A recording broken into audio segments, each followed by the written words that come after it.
Welcome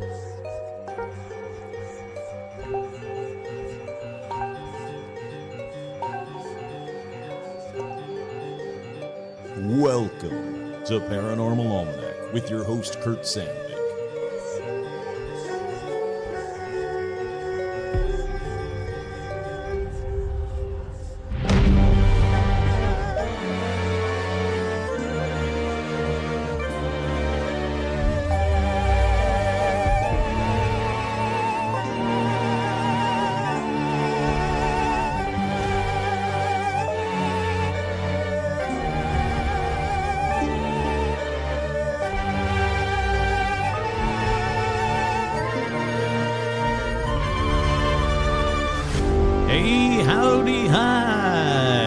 Right, I'm your host, Curt Sandvik, and on this week's edition of Paranormal Almanac, let's talk about ice cryptids. Now, I've had a lot of coffee. It's been a long week.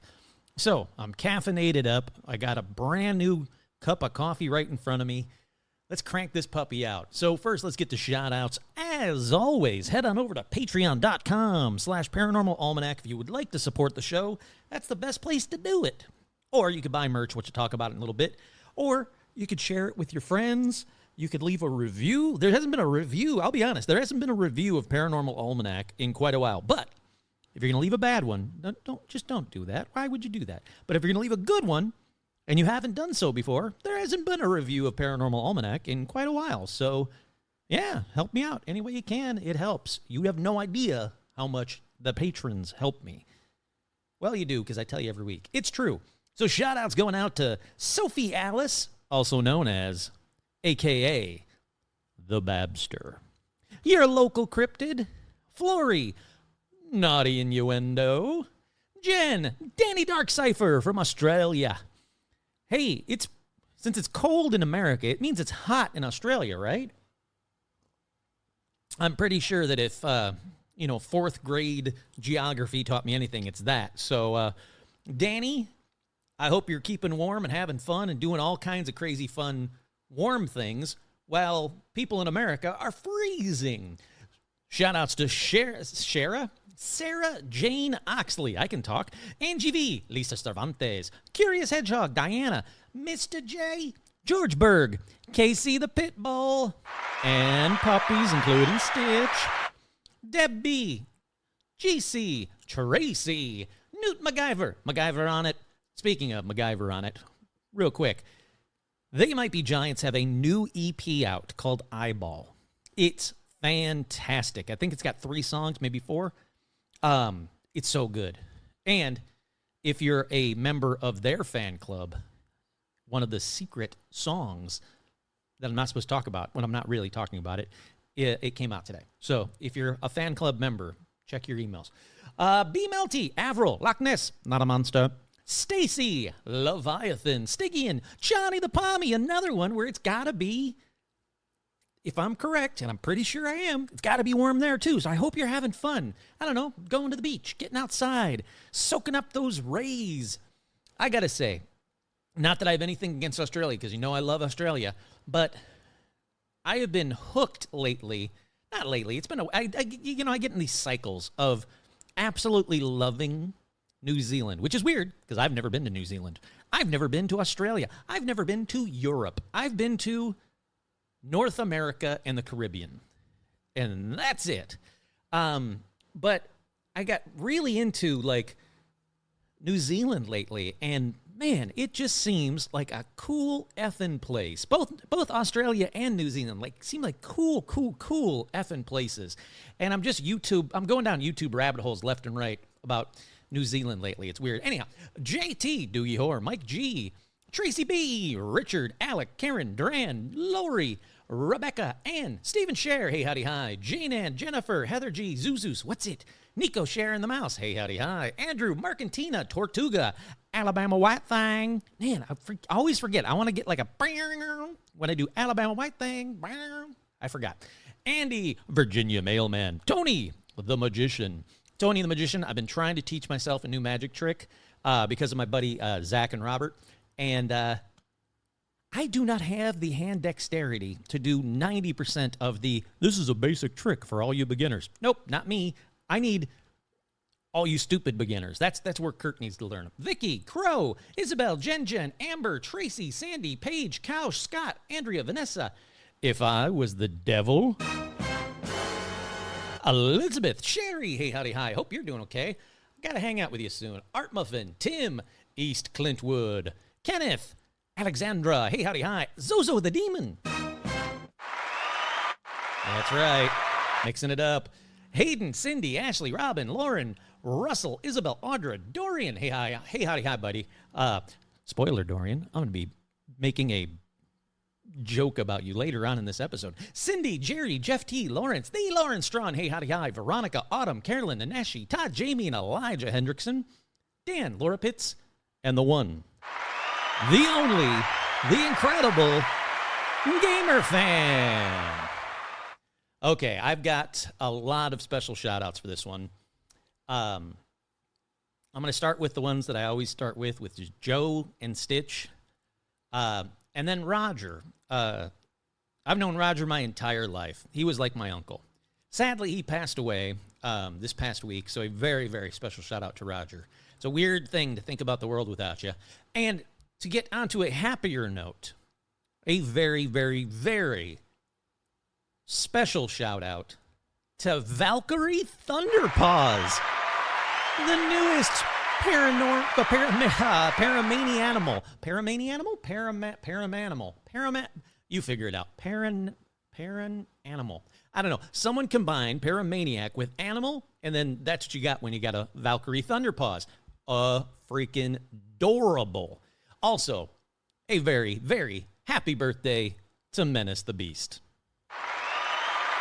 Yes, the one, the only Menace the Beast. All right, let's get right on in to paranormal news.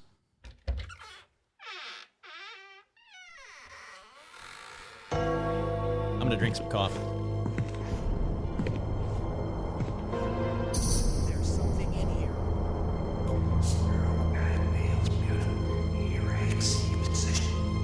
What was that?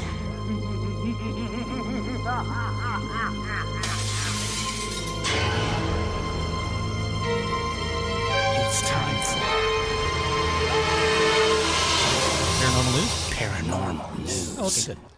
That's right. It's time for paranormal news. I gotta say, it's weird that thinking about like drinking coffee. I've hated coffee my entire life, but I've noticed recently that tea no longer was giving me caffeine. I out-tea'd myself. I don't know. I didn't know that was a thing you could do. So then I had to switch over to coffee. So then I've been getting like, you know, like the candy caramel crunch coconut Maui coffees, like those kind of things to make them like slightly less coffee-like. And now I'm chugging coffee like a madman. That can't be good. But anyhow, paranormal news. The first one in paranormal news. There's actually quite a bit of different articles about this. So I'm going to talk about it a couple of different ways. But a UK-based filmmaker is going around everywhere online, and I talked about this briefly last episode, all the in-the-know UFO people are saying that it's true that Donald Trump is scheduled to deliver a major UFO disclosure speech on July 8th, 2026. According to them, the speech would have allegedly reveal long-hidden information about UFOs, non-human intelligence, and secret government knowledge that has been withheld from the public for decades. Again, scheduled July 8th, a date that coincides with Roswell's anniversary. You'll hear in just a little bit in paranormal news, Trump did talk about UFOs today. But I don't want to jump ahead too much. But the big one that I swear is blowing up everything that I can find. Every group, every telegram, every, you name it, every social media source you can think of. They are talking about this one as, I think this is it. This is it. People are making bets on it. This is it. July 8th, Trump is going to tell the world everything about UFOs and aliens. We'll see. I mean, that's all we can do. Let's wait and let's hope, find out. We'll see. But up next in paranormal news, Footage of JFK's assassination that was kept hidden for decades may confirm a major 62-year-old conspiracy theory. That's right, a decades-old video could shed new light on a conspiracy theory regarding the assassination of JFK. If you don't know, November 22nd, 1963, JFK was assassinated. If you've listened to previous episodes, you will have my theories and what I was told by someone who was actually there, a police officer that was actually there that day. And y'all, again, if you've listened to the episodes, find the episodes if you haven't heard them, because I deep dove the JFK assassination a couple of times. I'm fascinated with it. I am 100% convinced a shot came from the grassy knoll. 100% convinced. Do I think Oswald got a shot off? Yes, I do. Do I think there were more shots that can't be explained by Oswald's gun? Yes, I do. 100%. There is a bullet hole in the windshield.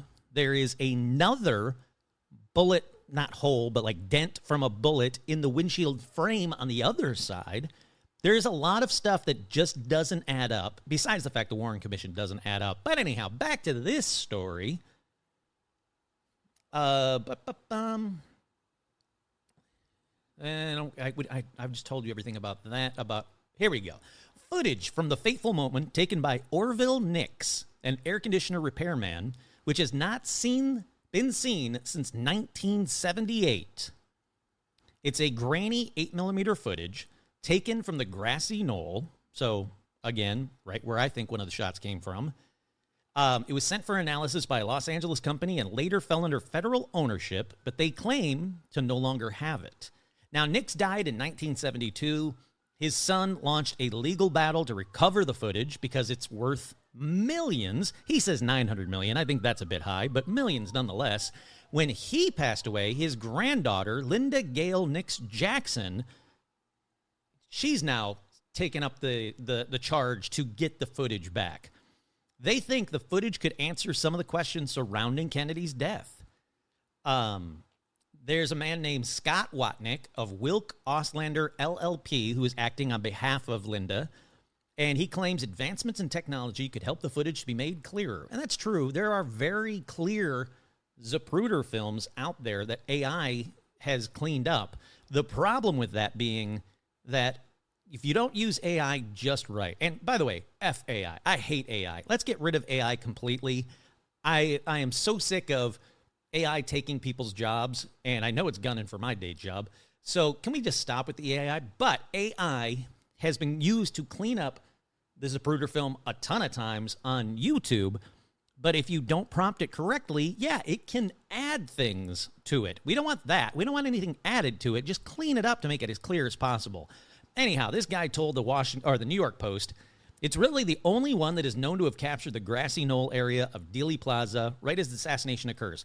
Curt here, that's not true. Babushka's lady's footage would be the smoking gun, as far as I'm concerned. Where Babushka lady was standing during the JFK assassination would be the clearest, best shot of not only Kennedy's assassination, but of the grassy knoll. But he says, if we subjected the camera original film to optics technology of 2026, we can certainly capture details in the film that we could never have captured when the committee had the film in 1978. He said the footage could support a 1978 House Select Committee on Assassinations reports that found that Kennedy was probably assassinated as a result of a conspiracy. Yeah.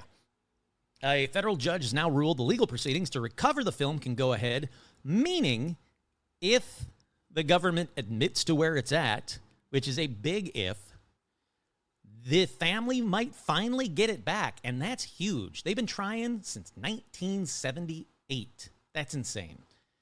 All righty, up next in paranormal news, let's get right into the controversy. Shall we, kids? You know how much I love to talk about the Conjuring House and what's going on with the Conjuring House, and the Conjuring House is for sale. Well, sure, let's do this. Ghost Hunter star Jason Hawes already owns the Conjuring House as far as he's concerned, and is simply waiting for a court to tell him to whom he has to pay off the mortgage so he can close on the property. This, according to his lawyer, which told a Superior Court judge on Thursday, February 5th. So, if you're listening to this in real time, yesterday. Despite the owner being found mentally incompetent, Jason Hawes has pressed ahead, and his lawyer said he is the rightful owner. Let's deep dive into this, shall we? Let's go into the deep end on how mad can you get at Curt for reading the news. Lawyer says Ghost Hunter star Jason Hawes already owns the Conjuring house. Lawyer Nicole M. Labonte was arguing before Judge Christopher K. Smith in one of at least 4 cases in 2 different states, swirling around what will happen to the Conjuring house. Thursday's case is about whether Needham Bank can undo what it says was an erroneous filing in town land records that canceled the mortgage that owner Jacqueline Nunez signed when she borrowed $1.22 million in 2022 to buy the house for a total of $1.525 million. Jason Hawes is not a party to that case, but yesterday's hearing was about whether he should be allowed to become a party. Labonte argued that Jason should be allowed to intervene in the case because a purchase and sale agreement he signed with Nunez, plus a deed she signed giving him ownership in the house for $1.3 million. Here's the problem. Nunez signed 2 deeds selling the house to him, Jason Hawes said. The first in October that canceled the auction. But it was never properly notarized. The second, so that one, boom, invalid. I'm not even a lawyer, and I can tell you, invalid. The second was signed December 23rd. What happened in between those dates, and even before those dates, was Nunez was determined to be not mentally sound. And yet he still went ahead with this. So Labonte said, under Rhode Island law, merely the fact that Nunez signed the deed and delivered to the Hawes is, quote, sufficient for him to own the house, even if the mortgage has not been paid off and the deed has not been filed in town land records. I think personally, if this stuff is true, and allegedly it's true, allegedly it was in court, so now I'm protecting myself by saying the word allegedly enough, I think that if I was to sign a contract with someone who's not mentally sound and their family challenged it, it should be thrown out. If I am rightfully buying something, then do it the right way. But that's just me. Anyhow, up next in paranormal news, Hunt Slonman, sure, the American neo-expressionist painter, famous for his vibrant bunnies, butterflies, and tropical birds in major museum collections, has bought something else. That's right, the end of this past January, he purchased Seaview Terrace, which is a 43,772 square foot Newport, Rhode Island mansion for about $30 million. Who cares, Curt? Well, it's haunted. Not only did it appear as Collinwood Mansion on Dark Shadows, and it's been seen on tons of paranormal shows, but it's haunted. Yep, so he bought a $30 million haunted house, and good on him. If I had the money, I would too.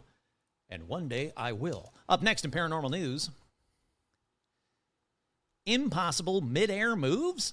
Leaked Pentagon footage shows UFO making impossible moves before going supersonic speeds. That's right, this one just came out today. Shocking video of a UFO appears to escape from a U.S. military drone at impossible speeds has been obtained from the Pentagon. Of course, the one, the only, the cool Jeremy Corbell is the one who got his hands on it. And they said, what could be compared to a scene in a science fiction movie? The drone's camera watched as the object appeared to either be hovering or flying at normal speeds before accelerating to near light speed and vanishing from view. And I want to watch it. Where is the video? Hopefully this is it. Let's see. Is it going to be a commercial? Let's find out. Let's find out together. Oh, it's a commercial. Whatever. I'll let it go. Okay, here we go.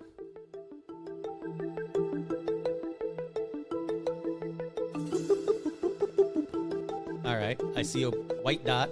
The same, it's taken from the same time as the Tic Tac or the gimbal. I think it's from the gimbal, actually. I think it is the gimbal footage. If it's not the gimbal footage, it's taken at the same time. Yep. Oh. All right. You know what? As neat as those footages can be, if you've seen the Tic Tac and the gimbal footages, it's just a white dot on a grayish, bluish background, you know, like night vision-y kind of a background. It's the same as that, but this one seems to jet off and take off into an, you know, immediate, like, poof, gone kind of a thing. It's very interesting, very neat. Again, not man-made, I can tell you that. Or if it was, it's reverse-engineered UFO technology. Up next in paranormal news, Elon Musk makes terrifying end-of-the-world prediction. We have just months left. Yep, that's right. We've got another apocalypse coming up. We all survived Atlas 3I, but did we survive to live long? Elon Musk has warned the Earth may have just months left to keep up with AI's explosive growth. He said that humanity is running out of time to scale artificial intelligence on Earth, warning that the planet could be technologically obsolete within just a few years unless AI infrastructure moves to space. Sure. He says, my prediction is that by far the cheapest place to put AI will be space in 36 months or less, maybe 30 months. Mark my words. Why? Why do we need AI? Can anybody tell me why we need AI? I mean, I get why rich people like this dickhole needs it, because it's going to put people out of work, so you don't have to have people. You don't have to employ people, and then you can just have a computer running all of your stuff for you. So, yeah, it's profits for rich people, but the rest of us, for me, why do we need AI? Like, sure, when we first got, you know, the stupid AI Facebook pictures, yep, I made a couple of myself looking dumb. Sure did. Here's your Christmas card, Mom. I look like a weird conehead, but I quickly went, well, this is dumb. And then I went, oh, it's also stealing from artists. And then I went, maybe can I use it as a tool to help me with this podcast? And immediately went, nope. I've been trying, I did for a while, and I'll get back to them in a little while, the Paranormal News Minutes. What I tried to do was see if AI could give me a list of things that happened in paranormal history or UFO history, and no joke, literally every date that AI gave me was wrong. And when I did just the modicum of research, I went, well, that date's wrong. That's stupid. Moving on to the next one. Nope, that one's wrong too. Moving on to the next one. That one's wrong too. So AI blows. And it's not me and my prompts. It just blows. Can we all agree that we don't need AI? All it's doing is taking all of our water and our electricity and taxing our grids so we can have stupid videos of, you know, Star Wars characters that never happened. You know, every Star Wars AI video that I've seen on YouTube, and I want to give them a chance. Yeah, they're creepy. It looks just like Mark Hamill, but they're just bad. They're just bad. Can we not do AI? How about that? Can we stop that? Anyhow, I got to get past this AI stuff. It riles me up too much. Up next in paranormal news, Trump authorizes release of UFO evidence from secret alien bases. That's right. This one came out today. Trump backs Congressman Burleson to access secret UFO sites, raising hopes of uncovering proof of alien life and government cover-ups. President Trump has reportedly approved, I can talk, a request that could, oh my goodness, this is terribly written. I think what they mean is President Trump has reportedly approved something that could open some of America's most secretive UFO-linked facilities. The Pentagon and U.S. government, whoever wrote this needs to, it's got to be AI, have consistently denied recovering any physical evidence of extraterrestrial visitors. But multiple whistleblowers have told Congress that that's not true. So Missouri Congressman Eric Burleson says that he is a member of the Congressional Oversight Committee investigating UAPs. He said that he is granted permission to visit the nation's most secretive UFO-related facilities. Oh, that's awesome. Man, I want to be a congressman going around to secretive UFO-related facilities. He says this includes highly secure military bases and other locations with decade-long ties to UFOs, including Area 51. Freaking cool, man. Eric, take me along with you. I'll keep my mouth shut. You want me to talk? I won't talk. He's also going to the Naval Air Station Patuxent River that I talked about on last episode, Wright-Patterson that I talked about on a previous episode, maybe it was the last episode, and Autech in the Bahamas. Wow, he's going to all the cool ones. Good on this guy. He said that his request to President Trump and his team includes visits to facilities where evidence of unusual craft, materials, bodies, or archived records is believed to exist. The White House has told the DoD to make it happen. Wow, if that is true, and he actually does get unfettered access, which I think is going to be nearly impossible, that would be amazing. Up next in paranormal news, defense expert explains top secret U.S. UFO investigation. Dr. James Lakatsky proposed, designed, and managed the largest U.S. government-funded UFO investigation in American history. He had a long and distinguished career as an intelligence analyst and rocket specialist for the Defense Intelligence Agency, the Pentagon's version of the CIA. And in 2007, he did an investigation into UFO technology and case studies, including Skinwalker Ranch as a living laboratory. Well, he's back in the news saying that Skinwalker Ranch is needs to be definitely investigated by the U.S. government some more. I'll be eager to see if they actually do that. I don't think they will. It's owned by a billionaire. Up next, and is it finally in paranormal news? Yep. And lastly, in paranormal news, Loch Ness Monster, not a monster, camera fixed by the BBC repair shop after 50 years underwater. That's right. A couple weeks ago, I told the story of how they recovered a long-lost Loch Ness Monster camera from the loch, obviously. Well, it's been repaired by the specialists from the repair shop on BBC One. They repaired the vintage underwater camera that spent more than 50 years underwater of Loch Ness. The camera, which is thought to be among the most early purpose-built devices to photograph Nessie, was originally used in 1970 by Professor Roy Mackal of the Loch Ness Investigation Bureau. That is cool. Very, very cool. It was discovered more than 130 meters underneath the surface of the water. The camera had remained submerged for 56 years, but was so well preserved inside its original waterproof housing. The film was able to be successfully developed, although no photographs of Nessie were discovered in the camera, and it was no longer operational, but it has been repaired. That is insanely cool. I love that. I love when good people do good things about good paranormal stuff. Alrighty. There's new merch up. Head on over to, what is it? Hold on.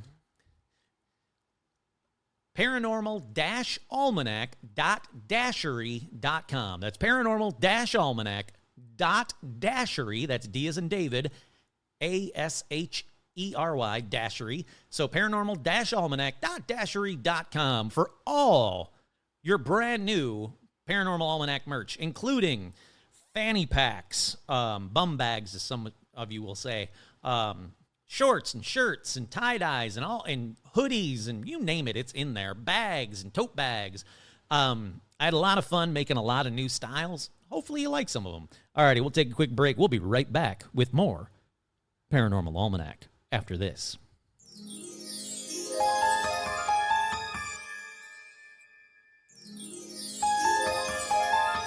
We are back. That's right. We are back on this edition. Let's talk about cryptids again. I figured it's crazy cold for most of my listeners right now, as I talked about. Snow and ice is everywhere. Oof.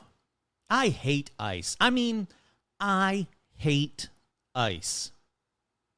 You know what I mean? Yeah. It seems like it's been a while, but honestly, I have no idea how many episodes it's been since I've talked about cryptids. But these cryptids you're going to hear about tonight are all ice cryptids. And after doing my research, I just have to say, fuck ice. Cryptids. Sorry, I had something caught in my throat. Fuck ice. Nope, did it again. Cryptids. Fuck ice. Cryptids. All right. Let's start with Mahaha. Not mwahaha, but mahaha, which, if you still think it sounds like a laugh, well, that's because it kind of is. For this one, we go to the North American Arctic and the Inuit people. There in the ice and snow lives the mahaha, described as being a skinny, strong, demonic creature that is ice blue colored and cold to the touch. Not that you want to touch it. It has large white eyes that can be seen through its lengthy, stringy hair that hangs in front of its face. It's always grinning, a very wide, creepy grin, and is barefoot with almost no clothes on. Yet, they say, the mahaha is not bothered by the cold. And again, yes, it gets its name because it has a sinister laugh that if you hear it, it means it has chosen you as its next victim. All right, how does it kill? Well, honestly, the worst way possible, it tickles you to death with its long nails attached to its very long, bony fingers. There are rumors of settlers coming across Inuit victims frozen in the snow with like a Joker-like smile from like Tim Burton's Batman, like a Joker-like smile on their frozen dead faces. But fear not, because Curt here, I'm going to tell you how to escape from it if it's chosen you. That's right, the Inuit people say the mahaha is easily tricked. Most of the legends about the mahaha end with it being fooled, so I think you have a good chance of defeating it. And you can defeat it by just running across a running water source. That's right. If you run across running water, it will stop and drink from the water, totally oblivious to its surroundings, which means you can then just walk up and, I don't know, kick or push it into the running water, and it's said it will stop moving and float away. Now, I can't confirm this online, but grain of salt. Just outside of Greenland, they have a creature exactly like this, and they call it, be prepared, Curt is about to get this one wrong, they call it the Quina Sarinkiok, or the tickler. There it's described as skinny and pale, usually naked with long, thin fingers. It's also said to have big, dark eyes with horizontal eyelids, so it blinks the wrong way. Wait, is horizontal the wrong way? No, it'd be vertical. Vertical. I don't know why I wrote horizontal. It's vertical. It blinks the wrong way is what I'm trying to say. The victims of it would be found covered in scratch marks all over their body and with a creepy smile. Hey, since we're talking about this, does anybody actually like being tickled? No, seriously. Like, let's stop. Not by this thing. Obviously, no by these things, but not by the mahaha, but just in general. Do any of you like being tickled? Because Curt here, I personally hate it. And I would only hate it more if I was being tickled by like a mahaha or whatever. But why is tickling such a thing? I don't like it. I don't think anybody likes it. Huh. I don't know. I'm sure, I know that there's like tickle porn and stuff, so somebody must like it, but it's not me is what I'm saying. Moving on anyhow. Up next we have the Yukiana. That's right, the Yukiana directly translates to snow woman in English, but Yukiana is also known as the Snow Witch. It's a Japanese snow woman, basically. It's a spirit that appears in snowstorms, freezing travelers with her icy breath. She basically sucks the life force out of travelers with her icy breath in snowstorms. Here's her tale. Settle in for a second. I'm going to tell you the tale of Yukiana. Long ago, two woodcutters, an old man named Mosaku and a young man named Minokichi, were caught in a blizzard. They found shelter in a lonely hut, but sometime after midnight, Minokichi stirred awake. In the dim light, he saw her. Skin white as frost, eyes colder than the storm outside. She leaned over Mosaku, breathed softly across his face, and he was gone. His skin turned ashen, his body still. Minokichi froze, too afraid to breathe. The woman turned to him, her voice like ice breaking on a river. You are young. I will spare you, but speak of this to no one. If you ever tell, I will return for you. Then she was gone, swallowed up by the storm. I'm gonna speed this up. It's not that long. Don't worry, I'm almost done. Minokichi kept his silence. A year passed, only a year. One night, during another heavy snowfall, a young woman knocked at his door. Her name was Oyuki. She was beautiful with the same pale skin. They drew close, fell in love, and married. For years, they lived happily, raising children together. But one winter night, as the wind howled outside, Minokichi remembered Mosaku. Mosaku, yeah. The memory slipped from his lips, every detail of that terrible night, and when he finished, he looked at his wife. Her face had changed. Not the gentle Oyuki he knew, but something cruel, cold, something inhuman. I warned you never speak of me. You broke your promise. I should kill you now, but for the sake of our children, I will let you live. And with that, she vanished into the snow. Minokichi never saw her again. Okay, good. Scary-ass snow witch. You don't want to see her again. And you know, there was a lot of, you could have tell. He knew. He had to have known. He wanted to bang a snow witch. He got to bang a snow witch, raise some kids. Come on. And then after a while, he was like, did I ever tell you the story of how I met a snow witch? Was that you? What? Oh, see ya. Bye-bye now. It's not a great story. But that's okay, because we're moving on. This next one's a quick one. Ice dragons. No Hodor and no nudity come with these ice dragons. Sorry. There are tales of ice dragons, though, in the Native American, or not the Native American, the peoples, the indigenous, that's the word I'm looking for, the indigenous peoples of Canada, Alaska, and Greenland all talk about ice dragons, said to breathe freezing beams and sometimes appear as moving ice. But even though there are tons of reports, I can't find one from one eyewitness. So, with that, let's move on to the snow wasset. I like this one. The snow wasset comes from Canada, and it is a large weasel-like creature that hibernates in the summer and hunts in the winter. The snow wasset, or the Mustelinoposis subtis toracvarus. Hey, you know what? If you speak Latin, I just messed it up. If you don't speak Latin, I said it perfectly. It's a fearsome critter from Canada. It is 4 times as large as a wolverine, but 40 times more active. This means it must eat a vast amount of food in order to hold starvation at bay. Okay, Curt here. Who did these stats and how? Anyhow, from everything I can find, there is very little known about the snow wasset. And actually, it's a migratory animal. It winters in the region between the Great Lakes and Hudson Bay. It spends its summers farther north in Labrador and in the Barren Grounds. It's said to hibernate during the warmest winters when its hair turns green because it's just hibernating the whole time, like from moss and stuff, moss. And it curls up in a cranberry marsh quite a bit. But they said that it is able to creep around silently, and during the first snowstorm, it starts to dip about in the snow and go deeper and deeper and deeper in the snow. With its, quote, remarkable skills, it is enabled to surprise burrowing grouse, crouching rabbits, and skulking varmints.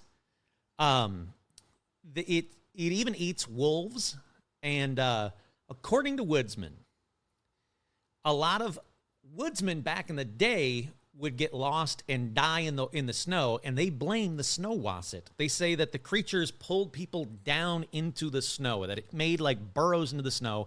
You'd walk over the burrow, whoop, you go down, it's got you. Not just that people were like dying in the snow.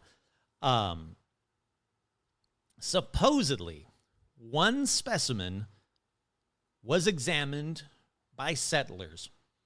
It was found on James Bay, or parts of it were found on James Bay, where a party of surveyors found a Native American or a Inuit person in a peculiar canoe, which upon examination was made from a giant wasset hide. Sure. I don't know how you prove that or why you'd want to make a canoe out of a wasset, but someone did it. Good Lord. I wonder if if the microphone just picked up. Someone was just doing like stupid donuts in the main street in front of my apartment. I love it here. Have I told you how much I love living here? Well, I don't. Anyhow, where was I? Oh yeah. There's another story that again is more legend than real story that says that loggers were getting sick of the wasset killing off all the other loggers. So they set up a trap. Basically, they put bait in the middle, and they put a bunch of logs on either side, and that when it came out to get the bait, they pulled the thing, and the logs came down, kind of like the Ewoks in Return of the Jedi with the ATST, like that kind of thing, and crushed themselves a wasset. But anyhow, that's the only wassets being found. I couldn't find any photos of any of them, and it does seem like the wasset stories have long since died off, so maybe the wasset's long since died off, sadly. Anyhow, up next on this episode is the Qualapalek. The Qualapalek. There we go.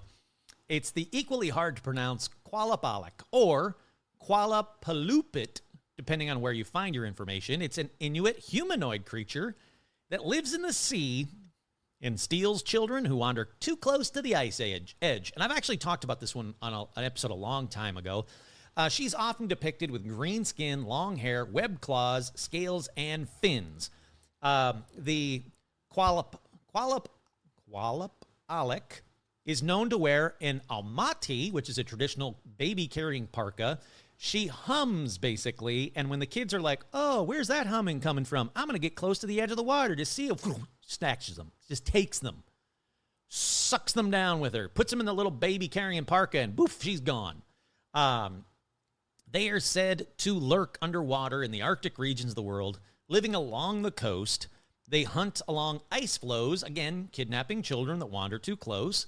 One strategy for hunting is to emit an ethereal hum. The kids, again, come by towards the edge of the water, and their parents are like, hey, don't do... Oh, there goes that kid. All right, bye. Now, accounts vary as to what actually happens to the taken children. Come on up, Rum. How you doing, sweetheart?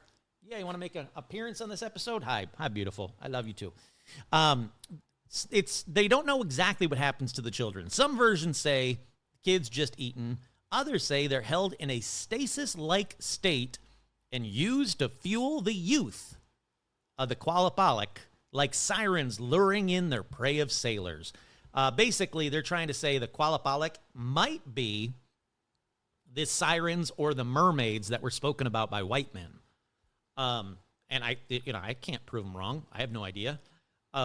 They are said to sometimes change shape into that of a seal or a whale. So again, very mermaid-like. They are said to summon sailors. Again, very mermaid-like. So maybe it's just snow mermaids. It sounds to me like a snow mermaid. Let's see. Then, they would change shapes into something like a seal or a whale. Then they would hearken someone near it, like the kids near it, and they would bring home the kids, quote, as a valuable catch. Good eating tonight, kids. I don't know. Inuit hunters have said that they have found and killed Qualapaleks and eaten them. Sure, why not?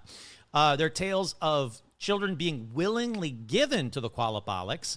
One such tale is about a grandmother and her grandson who were struggling without food. So the grandmother went to the edge of the water, said, hey, come over here. Take them. You can have them. Because she couldn't feed them, and she'd be better off. Once that tribe was able to successfully hunt again, a young Inuit couple took it upon themselves to retrieve the stasis-like child. They were able to track him down, tether him to a piece of seaweed so that he could not escape with the Qualapalek, could not escape with the kid. But they said as much as they tried, they couldn't eventually retrieve him because the Qualapalek would then drag him back under the waves whenever they got too close. Sure, why not? There's a bunch of different stories about, like, basically don't go near the edge of the water. The Qualapalek will get you. So a lot of people think that it is just a general tale that, like a boogeyman type tale, told to the Inuit kids to keep them from going near the edge of the water where the ice is thin and you'll fall through and die, basically, which sounds like good advice to me. All right, with that one, let's go up to the next one. It's pronounced Waichugay. Now, the Waichugay is a man-eating creature or evil spirit appearing in the legends of the Athabascan people. Okay, quick tutorial on them.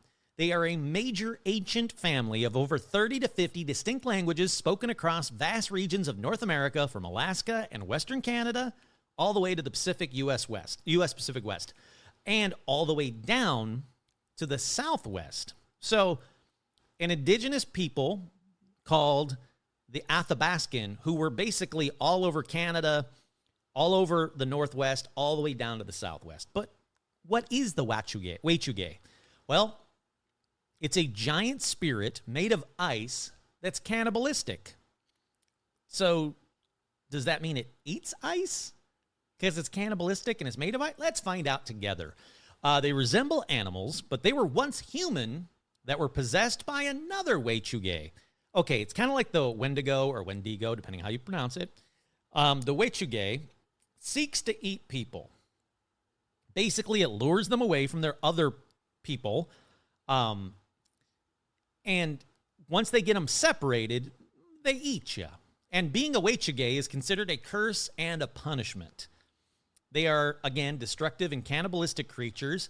It really doesn't say, but it sounds like the reason they call them cannibalistic is because they used to be human, then they became one of these mutated monster type things, and they're still eating humans. So I dove a little deeper into this one, and I found the only known way to kill a Waychuge is to throw them into a fire overnight so their ice body will melt. But this is difficult. Why? I mean, besides the fact that you're tackling a giant snow monster and then holding them over fire overnight, well, it's difficult because they're very strong. I mean, this keeps coming up so much that they're very strong. They're very strong. One thing you got to know about them, they're very, very strong. It seems like part of the curse is if you work out too much and become too strong, you can actually become a Waychuge, which explains why I do not work out. I fear becoming a Waychuge. Now, the Waychuges are most commonly found in the Beaver tribe, which is in Canada. And in Beaver, the Dainza mythology, it's said that a person who has been possessed or overwhelmed by the power of one of the ancient Waychuges, or by becoming, quote, too strong, can become a Waychuge. They are very crafty, intelligent, powerful. Somehow, they retain their power and their intelligence while being transformed into not only a ginormous ice spirit, but they can also transform into animals from that region.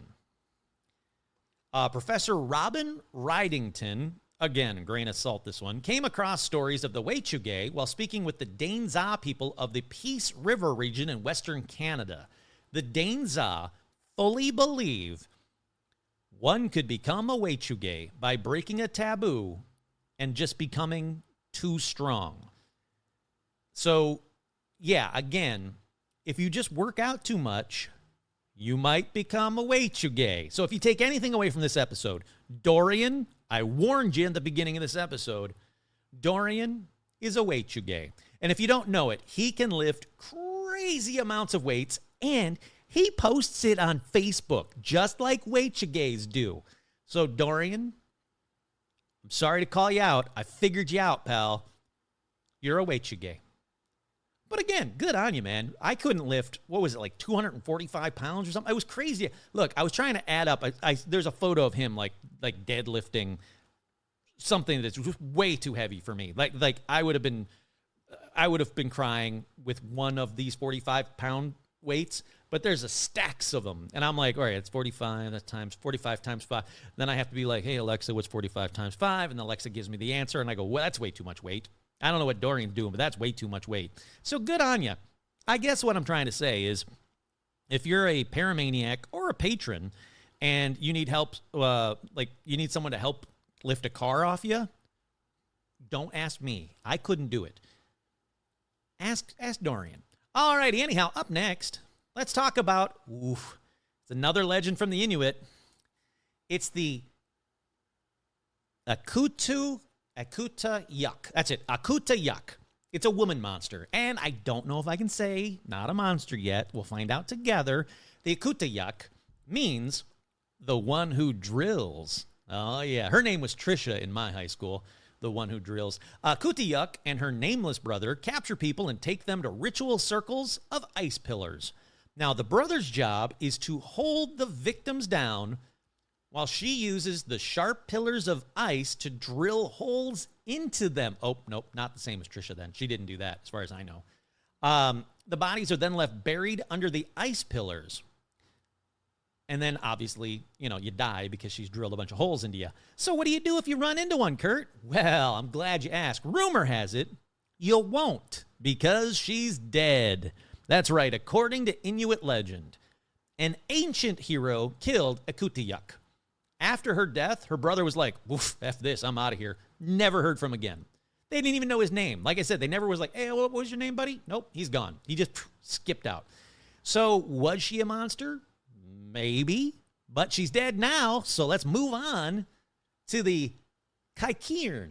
The Kaikirn is another one from the Inuit on and near Baffin Island. Now imagine for a moment that you live in the far north, like the Great White North. Like if you take off to the Great White North, take off, it's a beauty way to go. It's a large, four-legged, dog-like creature, hairless, except for tufts on its ears, tail, feet, and around its muzzle. It somehow sends people into fits, causing you to forget who you are and what you're doing, or all the way up to being having convulsions and dying. So what do you do if you see a Kaikirn? Well, hopefully you won't, because the Kaikirn is considered skittish. You won't have to do anything. So if you do run across one and confronted, it will make you, a little bit discombobulated and then flee, hopefully, before it kills you with the convulsions and the death. But if you do see one and you're about to go a little bit discombobulated, it's said all you have to do is shout its name. Now, Curt here, I don't think they mean like you have to guess its name. Be like, "Steve, go away." I think they mean just saying Kaikirn. But you're 100% protected if you have an Anga cook with you. So, again, if you're going to take something else away from this episode, always travel with an Anga cook. What's that? You don't know what an Anga cook is? Well, okay, for the very few of you that don't know, because I obviously did know and didn't have to look it up, an Anga cook is an intellectual and spiritual figure in the Inuit culture. Basically, it's the Inuit version of a medicine man. So yeah, get one of those. If you're walking with one of those, you have no problems with the Kaikirn.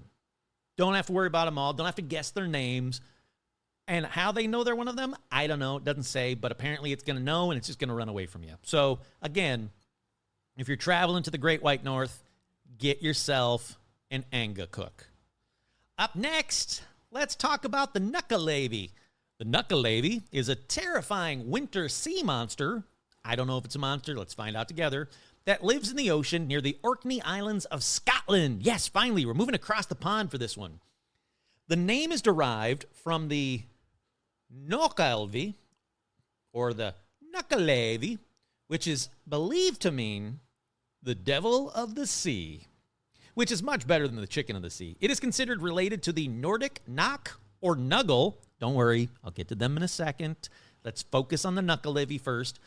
It's thought to be a composite folklore of both Norse and Celtic origin. It's described, it's going to get bad, stick with me. It's described as a horse with the torso of a man attached to its back, as if it were a rider. So basically, someone described a centaur poorly to the people of Scotland, and it got effed up quickly. So, it's a 9-foot tall horse. It has fins for feet. The man part that is attached to its back like a rider, but no legs, has grotesquely long arms that dangle down nearly to the ground, and the horse's head has a wide gaping mouth and a single red eyeball in the center of its forehead. Wow, way to go, Scotland. You somehow have the most effed up ice creature on this episode so far. Spoiler. No, not done yet, though. This creature does not have skin and is covered in yellow veins pulsating with black blood. Yay. Oops, there you go. Yay. No, I just said yay. No, stop clapping. The Nuckelavy is bound to the ocean during the summer months by the Mither of the Sea, which is a benevolent Orcadian sea spirit. But during the winter, though, it comes on land and, quote, wreaks havoc. It's blamed for destroying crops, killing livestock, creating droughts, bringing plagues. They say the toxic vapor of its breath can sicken livestock and young people, and its breath alone can wither all of your crops. It's also blamed for periods of low rainfall. The only way to escape the Nuckelavy is to cross flowing fresh water like a river. I don't know what it is about these creatures and rivers, people, but there you go. Here's the problem. Traditionally, the name of Nuckelavy was hardly ever mentioned aloud, as it was thought to bring bad luck. And I thought, oh, crap, way to put that at the end of everything, Internet, because I've already said its name like 7 times by the time I got to this part of it. But yeah, you don't want to say Nuckelavy. You're just asking for bad luck. If you do see it, run across the river. Now, this one, don't push it in, because you don't want to touch it. It's got like no skin, and it's got, what was it, yellow veins pulsating with black blood. Look, you don't want to touch this thing. Long, creepy, 9-foot arms. Don't touch it. Just run across the river and just keep on running. Basically running away from it, which is what I would do if I saw it no matter what without knowing this, but there you go. Like I said earlier, it is related to the Knock and the Nuggle, so we'll do a quick, brief piece about them. We're not going to go too deep in them. The Knock, primarily Scandinavian. We're talking Norway, Sweden, and Denmark. It's often described as a dangerous, shape-shifting male water spirit that plays haunting violin music to lure victims into the water, and it's also related to the Nuggle, which is associated with the Shetland and Orkney folklore, so Scotland again. It's a nocturnal water horse that inhabits rivers and lochs, often luring people to ride it before plunging into deep water. Don't ride strange water horses. Do I have to say that? Do not ride strange water horses around lochs. That, again, although if it looks like Nessie, I'm getting on his back. If I'm by Loch Ness, I'm in Scotland anyway, I'm wearing a kilt. You got to picture this. I'm in Scotland. I got my gray cap on, wearing a kilt. I'm in front of Loch Ness. Wind's blowing my kilt up, showing my good bits. Nessie comes up and is like, hey, nice, good package. You want to go for a ride? I'm getting on Nessie. I'm going for a ride. And I don't mean sexually. I just mean I'm getting on its back and going for a ride. So maybe I'd get on the back of a Nuggle? I'm not ruling it out. But they say you shouldn't, because it's going to plunge in deep water and take you down with it. Brief mention, there is a third ice horse demon thing called the Nairuk, which is pretty much the same as the Nuckelavy, but I wanted to throw that in there. I don't know if it's related to it like the Nuggle and the Knock, but it's basically the same damn thing. But let's keep on keeping on. Let's talk about the Izurak. Now, the Izurak is a shapeshifter shadow person. Already don't like those. Capable of taking whatever form it desires. Yes, even the late, great Tom Bosley. I checked. It can take any shape it wants. Pick a shape right now. B. Arthur? Yep. Curt with his kilt blowing up? Yep. Their unnatural real form, though, is similar to that of a human, only their eyes and mouths are sideways, with their eyes glowing a malevolent red. Which led me to go, why does that sound familiar? Something that's red, that's sideways. And I went, oh shit, it's Little Red Corvette. You know the song from Prince? Stay with me a minute while I make shit up. In the song Little Red Corvette, he said, I guess I should have known by the way you parked your car sideways that it wouldn't last. I then wondered to myself, I don't know what the hell Prince is talking about in that song, and I want to look it up. And Prince said the Little Red Corvette was slang for her, her hoo-ha. Which made me go, so I should have known by the way you parked your car, her hoo-ha, sideways, that it wouldn't last. Why did he think it was sideways? I don't know. How does this connect to the Ijarak? I've completely forgotten, but I guarantee you, if I post this in Reddit, someone there will connect these dots from the Ijarak to Prince's Little Red Corvette and hopefully explain either of them to me.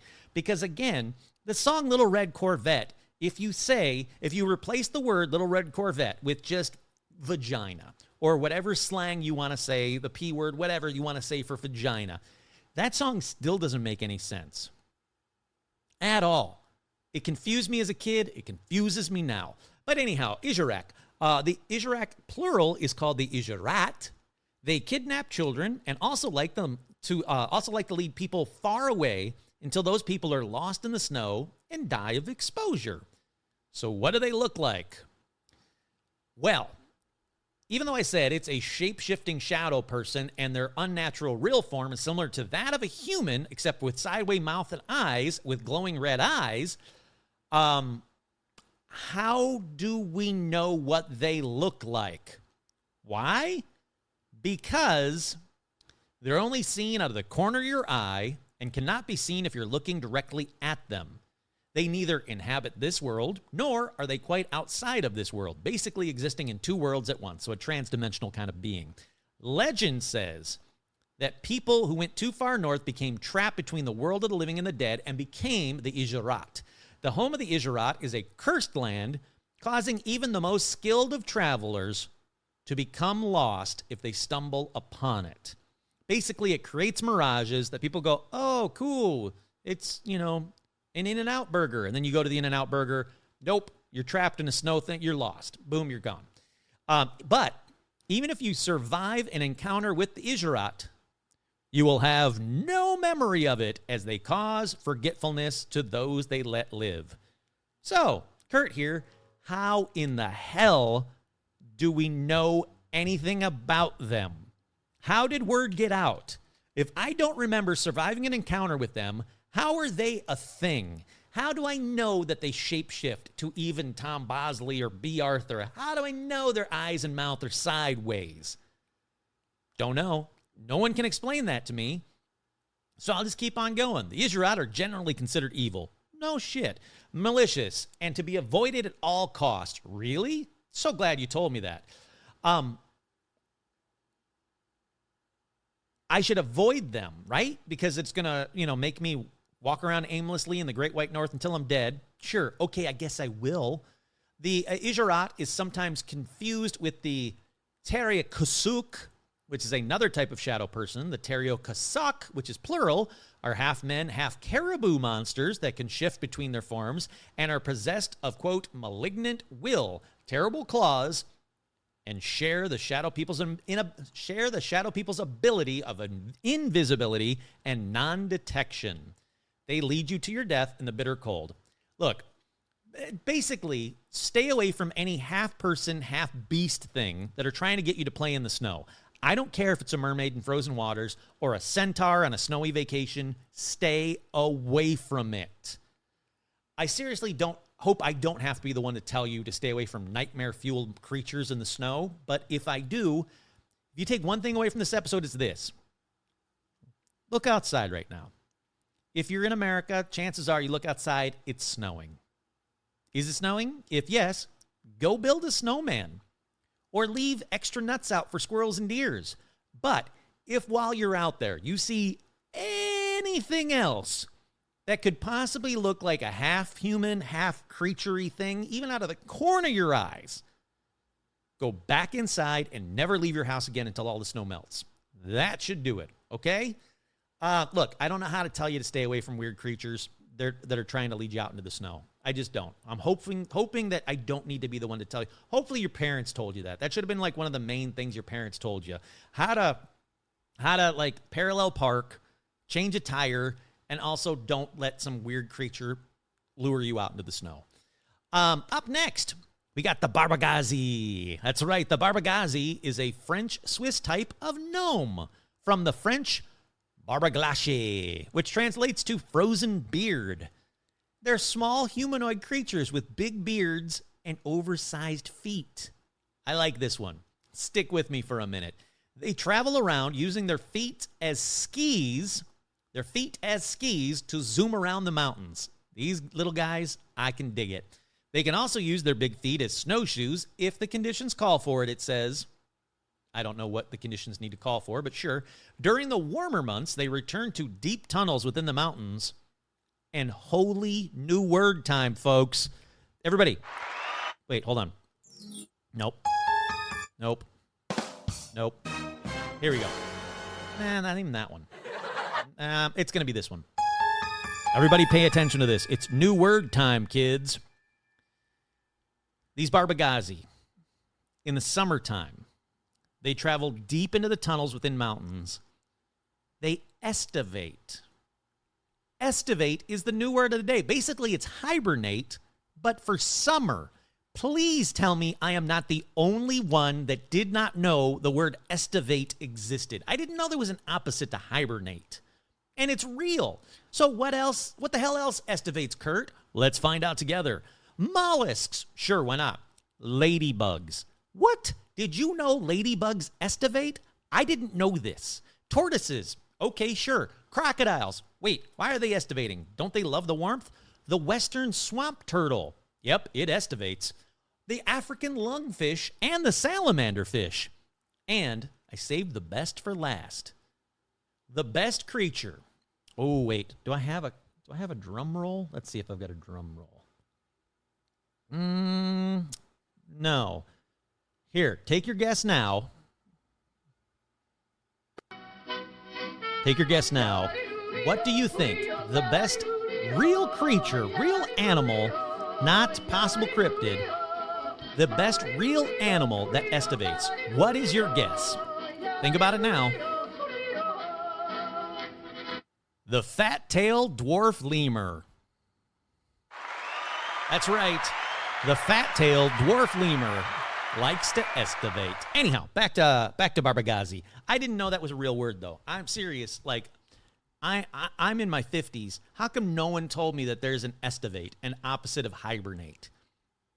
Okay, it blew my mind. Hopefully it's blowing somebody's mind, and everybody else isn't going, everybody knows the word estivate, Curt.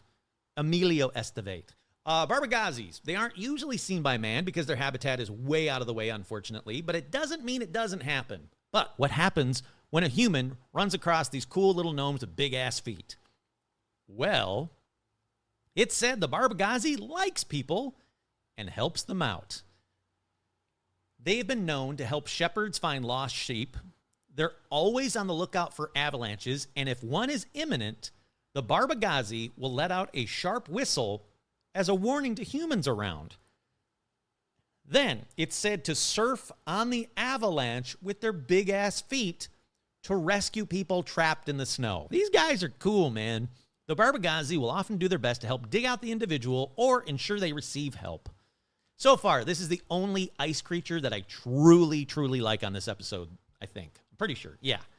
Anyhow, let's see how this next one stacks up to the Barbagazi. It's known as the showman car.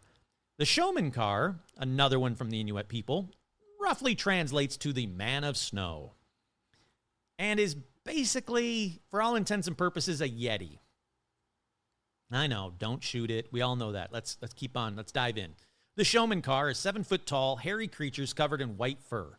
They're said to have twisted black horns, though, so very similar to sheep squatch, and are ferocious but very smart. They're said to be nomadic creatures that prefer to remain isolated but spend a great deal of time observing people from afar and telling stories about people to each other. How do we know this? Well, hold on. They don't tend to eat people, but rather hunt and fish and regard the land with reverence. Showmankar are willing to interact with the spiritual or wise members of the Inuit and communicate with them using powerful telepathy. They use this same telepathy, supposedly, to keep their presence a secret from other people and other creatures that they don't want to interact with. Now, that's a good... I want that. Tell me how to do that. Someone teach me how to do that. It says that if the Showmankar becomes angry, they can fly into terrifying rages. But telling them stories calms them down. So if you run into a Showmankar, I recommend, I don't know, like tell them your favorite Golden Girls episode line for line. See what happens. If you survive, you did it right. If you forget and you just wake up in the snow somewhere and go, whoa, how did I get here? Well, it was a showman car, and they didn't like your story. So, way to go. You pick a better episode next time. Moving on. Let's talk about the Aklut. Yep, another Inuit one. This one's short.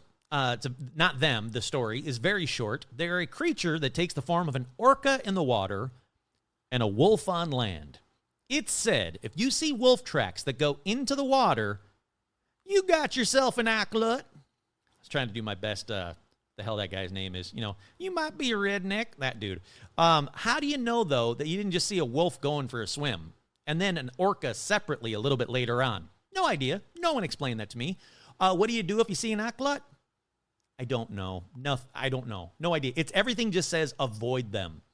Sure, I would love to avoid a creature that turns from a wolf into an orca. Neither of these things you want anywhere near you, but you kind of want to pet them both. So anyhow, moving on, let's talk about, this is the one I was afraid of, the Kajutajuk. That's right, buckle up. This one's about to get weird. The Kajutajuk is a creature with legs that sprout from their head. Nope, haven't gotten to the weird part yet. It has no arms or torso. Still nope, haven't gotten to the weird part yet. It has breasts for cheeks and a vulva on its chin. Yay, we did it. We got to the one that has breasts for cheeks and a vulva on its chin. I don't want to sound weird, but I kind of really want to see one of these. The Kajutajuk. You're telling me there is a cryptid out there. It's got no arms or legs, no arms or torso, with legs on its head, and has breasts for cheeks and a vulva on the chin? I kind of want to see one. Or do I? Because it's an evil spirit, Curt. It's evil. It's known for bringing illness or danger to those who encounter it. This evil spirit, along with the similar Tunut Taruk, there we go, is believed to haunt abandoned igloos or kick down igloos looking for people. It also likes knocking on ice walls to scare people, or it just curses people inside igloos it walks by. Now, it's mostly found in the Ungava Peninsula and the Torngat Mountains region. Beware, there is no way to kill old Vag Face over there. Shockingly, it has a cousin, though, that one that I was just talking about a minute ago, the Tunitoruk. It's got the same form, Vag chin, but it wears facial tattoos. So if you see a creature with a Vag for a face, but it's got facial tattoos, you want to call it a Tunitoruk. If it's got no facial tattoos, it's a Kajutajuk. Sure. Just stay away from them. Creatures linger in igloos, abandoned by migrating camps, surprising people who enter looking for a place to stay. Look, you don't want to pop your head into random igloos and see them. Or again, maybe you do. There's no kink shaming when it comes to Paranormal Almanac. You know what? You kind of do want to see one, and here's why. If you do see one of these things, you'll have a phenomenal story to tell the showman car. You bump into one of those later on, you're going to be like, take a seat. You got to hear this thing that I just saw. Legs for head, boobs on its cheek, vulva on its cheek. Come on. You've never seen one of those? You got to go knocking around igloos, baby. Look, bottom line is, I can't beat a hoo-ha faced ice creature or two. I'm not going to try. Once again, fuck ice. Creatures. Fuck ice hard. You know what? Fuck ice in general. You know, ice is, it's just, it's cold and scary. Fuck ice. If you take one thing away from this episode, it's Curt says fuck ice. But that about does it for this episode. Here's my question. If you had to meet up face to face with, one of these weird ass things, which would you want to choose? Which one of these on this list would you want to see generally, just so you can tell people, hey, guess what I saw? I know it's true, I saw it, and you could pass like a lie detector test and everything. Once again, I'm your host, Curt Sammy. This has been another edition of Paranormal Almanac. off by the yeah.